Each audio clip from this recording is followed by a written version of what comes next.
ഞാനിപ്പോൾ ശ്രദ്ധിച്ചിട്ടുള്ള ഒരു പ്രധാനപ്പെട്ട കാര്യമാണ് ഡിജിറ്റൽ മാർക്കറ്റിംഗ്. ഇപ്പോൾ ഡിജിറ്റൽ മാർക്കറ്റിംഗ് പല ആളുകളും പറയാറുണ്ട് അവർക്കൊരു പ്രോപ്പറായിട്ടുള്ള റിസൾട്ട് കിട്ടിയില്ല, ഓക്കെ. അല്ലെ കറക്റ്റായിട്ടൊരു പ്രോപ്പറായിട്ടുള്ള ഒരു ഏജൻസിയെ കണ്ടെത്താൻ പറ്റിയിട്ടില്ല. എങ്ങനെ ഓക്കെ. നമുക്കൊരു കറക്റ്റായിട്ടുള്ള ഏജൻസിയെ കണ്ടെത്താൻ പറ്റും? എങ്ങനെ ഒരു ക്ലയൻറ്റിന് നിങ്ങൾ വർഷങ്ങളോളം എക്സ്പീരിയൻസ് ഉണ്ടല്ലോ ഡിജിറ്റൽ മാർക്കറ്റിംഗിൽ. അപ്പോൾ ഓക്കെ. അതിനെക്കുറിച്ചൊന്ന് ഡീറ്റെയിൽ ആയിട്ടൊന്ന് പറയാമോ? ഒരുപാട് പ്രേക്ഷകർക്ക് ആവശ്യമുള്ള ക്വസ്റ്റ്യനാണ്. Sure, sure.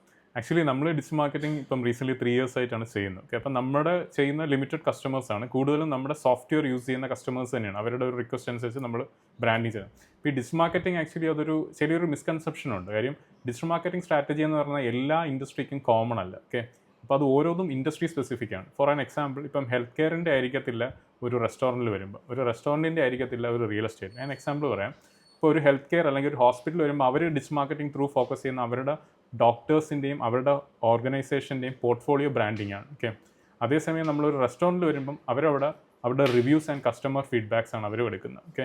അതേസമയം നമ്മൾ റിയൽ എസ്റ്റേറ്റ് കമ്പനി വരുമ്പോൾ അവർ കൂടുതൽ നോക്കുന്ന ലീഡ് ക്യാമ്പയിൻസും ലീഡ് ജനറേഷനാണ്. അപ്പോൾ ഇത് ഓരോന്നും ഡിഫറെൻറ്റ് സെഗ്മെൻറ്റ്സ് ആണ്. അപ്പോൾ അത് ഓരോ മേഖലയിലും മാറും. അപ്പോൾ ഒരു ഏജൻസി നമ്മൾ അപ്രോച്ച് ചെയ്യുമ്പം ആ ഏജൻസിക്ക് ഈ കറസ്പോണ്ടിങ് ഇൻഡസ്ട്രി ഡൊമൈനിൽ സ്പെസിഫിക് ആയിട്ട് എക്സ്പീരിയൻസ് ഉണ്ടോ എന്നുള്ളത് നമ്മൾ നോക്കണം. ഓക്കെ.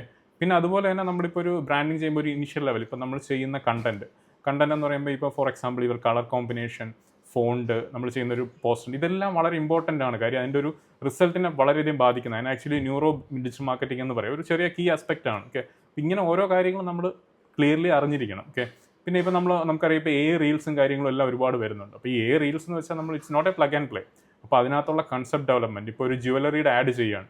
അപ്പോൾ ആ ജ്വല്ലറിയുടെ ആഡ് ചെയ്യണമെങ്കിൽ അത് എങ്ങനെ പിച്ച് ചെയ്യും? ഫോർ എക്സാമ്പിൾ നമ്മളിപ്പോൾ ചെയ്യണം. അപ്പോൾ നമ്മളിപ്പോൾ ഒരു ഫാദർ, ഒരു മദർ, ഒരു കുട്ടി ഡോട്ടറിന് വേണ്ടി അവരുടെ ഇൻവെസ്റ്റ്മെൻറ്റ് കീപ്പ് ചെയ്തു. ആ ഏർണിങ്സ് വെച്ച് ഒരു ജ്വല്ലറി പോയി. അപ്പോൾ അതിന് പെട്ടെന്ന് ആൾക്കാർ സ്ട്രൈക്ക് ചെയ്യും. അപ്പോൾ ഇതുപോലെ കൺസെപ്റ്റ് ഡെവലപ്മെൻറ്റ് ഉണ്ട്. അപ്പോൾ ആ കൺസെപ്റ്റ് ഡെവലപ്മെൻറ്റ് പ്രോപ്പർലി ചെയ്തിട്ട് വേണം അത് നമ്മുടെ എക്സിക്യൂഷനായിട്ട് കൊണ്ടുവരേണ്ടത്. ഓക്കെ. അപ്പോൾ ഇതുപോലെ ഓരോ എലമെൻറ്റ്സ്, അതായത് ക്ലയൻറ്റിൻ്റെ വിസിബിലിറ്റി, അതുപോലെ തന്നെ ഇപ്പം ഒരു റെക്കറിങ് ബിസിനസ് നോക്കുന്ന ഒരാൾക്കാണെങ്കിൽ അതനുസരിച്ചിട്ടുള്ള ഒരു ബ്രാൻഡിങ് സ്ട്രാറ്റജി ആയിരിക്കണം.